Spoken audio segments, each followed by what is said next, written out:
Boa noite, eu sou William Zambrona. Eu vou falar para vocês sobre o experimento, feito no laboratório, a célula de Arnold. Foi feito na aula de laboratório de engenharia química. Meu grupo é a Bianca Barbosa, Camila Xavier, Gabriel Souza e Reginaldo Barbosa.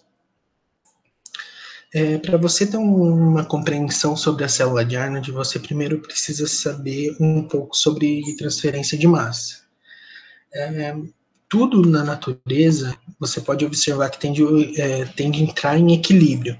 Ou seja, se você tem um sistema onde você tem uma diferença de concentração, onde tem uma parte onde tem alta concentração de uma substância e uma parte que é baixa, tem baixa concentração de uma substância,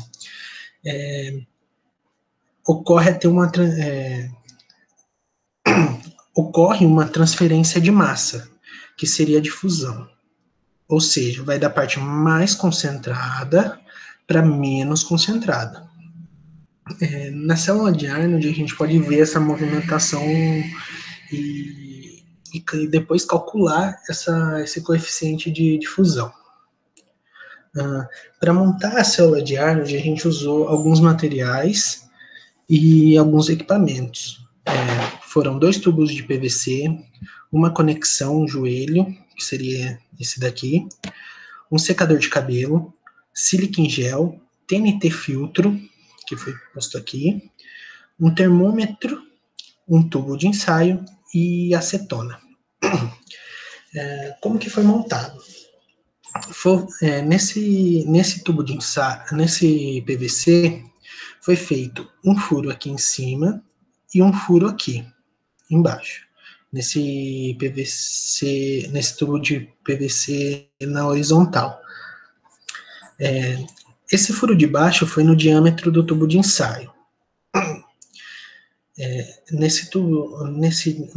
O furo de cima foi um pouco à frente do tubo de ensaio para você colocar o termômetro. E o termômetro teve que ficar bem no meio do tubo.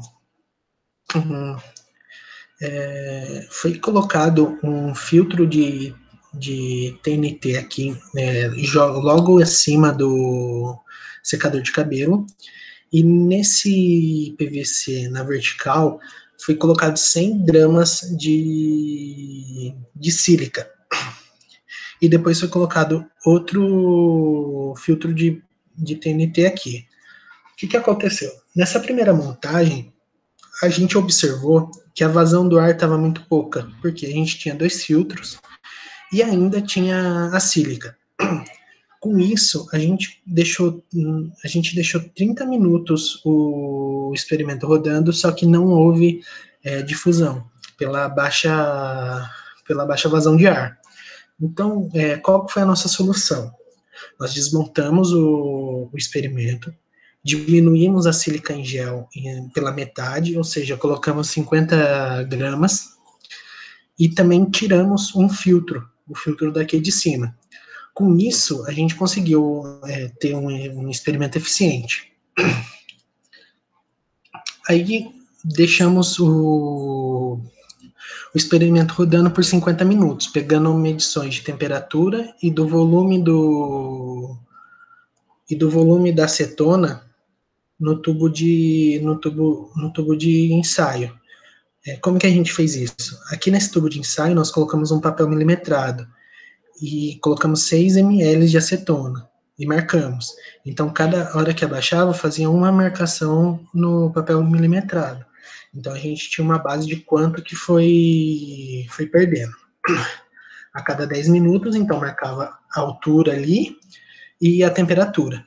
Com isso, a gente conseguiu fazer, usando essa fórmula, a fórmula da equação da variação da distância com o tempo, nós conseguimos ter um gráfico onde mostra muito bem a distância, que seria aqui, a altura, no caso, e o tempo que foi ocorrendo, o quanto que ela vai diminuindo. A gente observa que quanto mais tempo passa, menor a difusão. Então, menos massa é movimentada.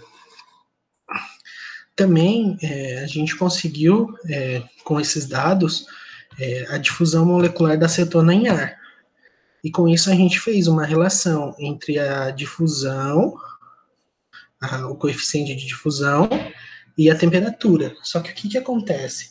Como no nosso experimento a gente não marcou uma temperatura fixa, teve muita variação de temperatura, a gente não consegue ter uma reação clara, não consegue comprovar claramente qual que é a relação da temperatura e do coeficiente de difusão. Então a gente não pode, a gente não pode falar, ó, se você fizer isso com a temperatura, vai acontecer isso com a difusão. Por quê? Como teve essa variação, a gente não teve uma coisa concreta. Então, através desse experimento, foi possível aplicar os conceitos de transferência de massa, já visto na matéria de transferência de calor e massa.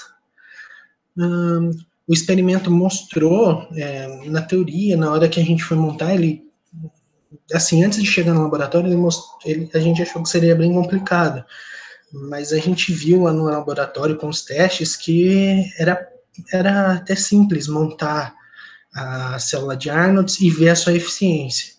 E com isso a gente conseguiu calcular o coeficiente de difusão molecular. Era isso que nós queríamos mostrar para vocês.